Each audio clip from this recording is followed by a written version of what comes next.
পরের পয়েন্টটি হলো ঠোঁট চেরা। দেখবেন শীতকালের দিকে বেশি আসে, গরমকালও আসে, একটু যেরকম শরৎকাল থেকে শুরু হবে, শরৎ, হেমন্ত, শীত, বসন্ত, এই তিনটে কালেই বেশি হয়। দেখবেন যে রুগীর মাঝখানে ঠোঁটের মধ্যখানে ফাটা ফাটা থাকে, চিরে যায়, রক্ত বেরোয় কারো কারো। এর জন্য কী কী মেডিসিন দিতে হবে? আমার খুব চিন্তায় পড়ে যায় রুগীটি।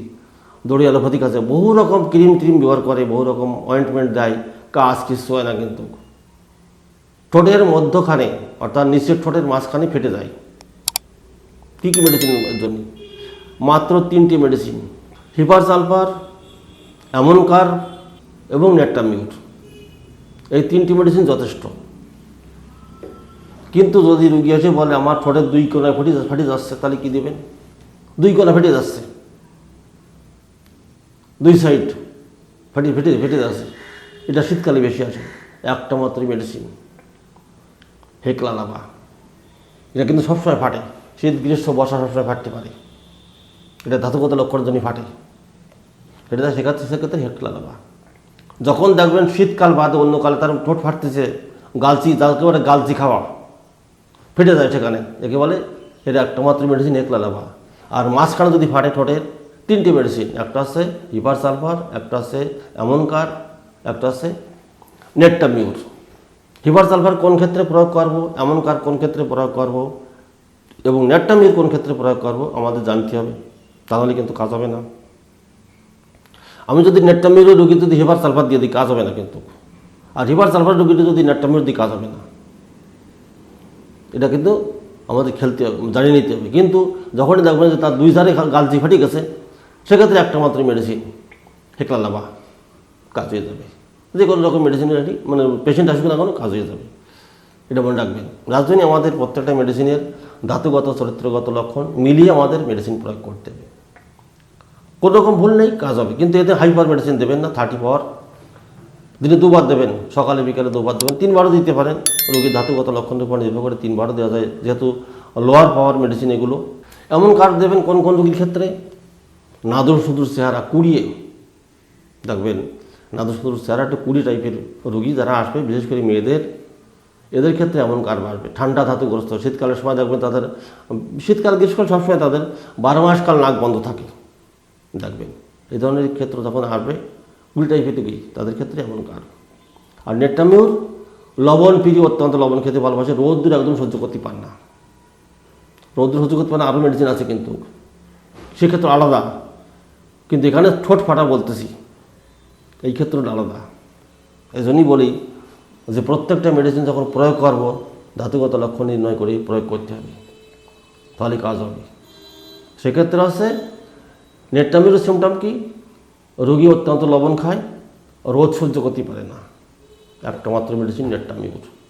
একটা ভদ্র মহিলা, ইয়ং মেয়ে আর কি, আসে বলছে কাকা আমার তো ঠোঁট, বিশেষ করে এই শীতকাল যেই পড়ে সেই ঠোঁট ফেটে যাচ্ছে, প্রতি বছর শীতকালে ঠোঁট ফাটে। এখন দেখে যে সে পৌষ মাসের সময় ছাতামুড়ি দিয়েছিল আমার কাছে চেম্বারে, পৌষ মাসে ছাতামুড়ি দিয়ে চেম্বারে চলে এসে বলছে আমার এই সিমটম আছে, কী করবো এখন? তো এখন দেখি যে তার সমস্ত সিমটম নেট্টামিউরের সিমটম। তাকে নেট্টামিউর একটা 30 পাওয়ার দিনে 3 বার দিলাম। আর দেখলাম মেয়েটার একটু ধাতু দোষ আছে, আমাদের সাদা সারাপের দোষ আছে, অশোকা মাদার দিয়ে দিলাম। অশোকা মাদার সাদা সারাপের দোষ আছে তার,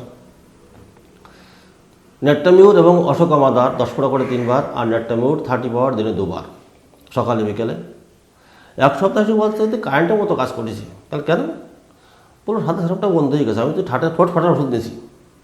আপনারা যারা নতুন চিকিৎসা গুরুত্ব দিয়ে শুনবেন, কিন্তু আমি তাকে দিয়েছি ঠোঁট ফাটার ওষুধ, ঠোঁটের মাঝখানে ফেটে যাচ্ছে, আমি সেই ওষুধ দিছি, তো সাদা সারাপ কমে গেছে। কারণ কি? কারণ সে নেট্টামিউরের রুগিনী, সেই মেয়েটা নেট্টামিউরের রুগিনী, পেশেন্ট সে, যার জন্যই এক নেট্টামিউরে তার সাদা প্রেসারাপও কমে গেছে, আর তার ঠোঁট ফাটাও সেরে গেছে, সবই সেরে গেছে।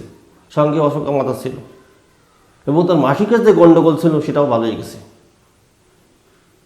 অর্থাৎ আমি আপনাদের অনুরোধ করে বলতেছি, আপনারা আমার ভিডিওগুলি সম্পূর্ণ দেখবেন, আপনারা জানতে পারবেন যে কোন মেডিসিন কোন ক্ষেত্রে কী সিমটমের উপর প্রয়োগ করলে সাকসেসফুল হব। সাকসেসফুল অবশ্যই হবে, কোনো ভুল নাই। দেখুন এখানে একটা মেডিসিনের উপর তার 3টে সিমটম ভালো হয়ে গেল। একটা ঠোঁট ফাটা, সাদা স্রাব এবং তার মাসিকের গণ্ডগোল ক্লিয়ার হয়ে গেল। আরেকটা মেডিসিন এসে বললো দেখুন হিকলা লাভার কী কাজ। আচ্ছা বললো ডাক্তারবাবু আমার তো খুব সমস্যা। কী সমস্যা?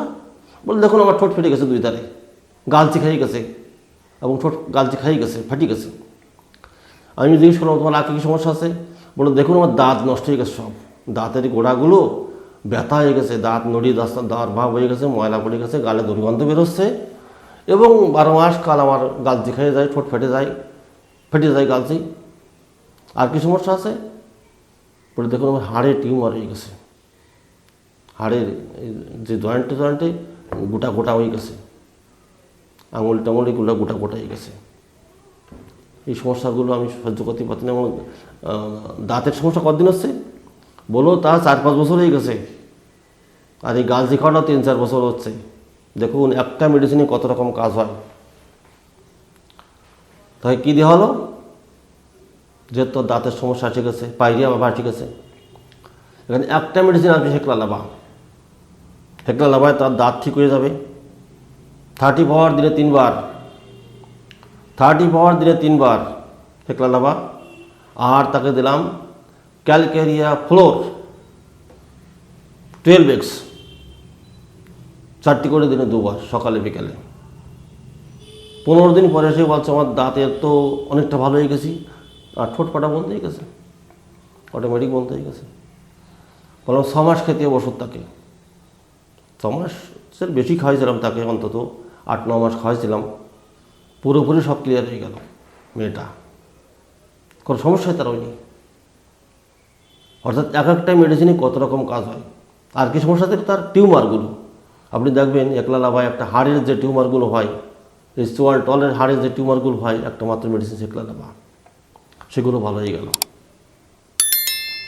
চোয়ালের হাড়ে যদি কোনো টিউমার ভাব থাকে বাইরের দিকে ভিতরের দিকে, তো হাড়েই বাড়ির দিকে হলে হেসে যায়।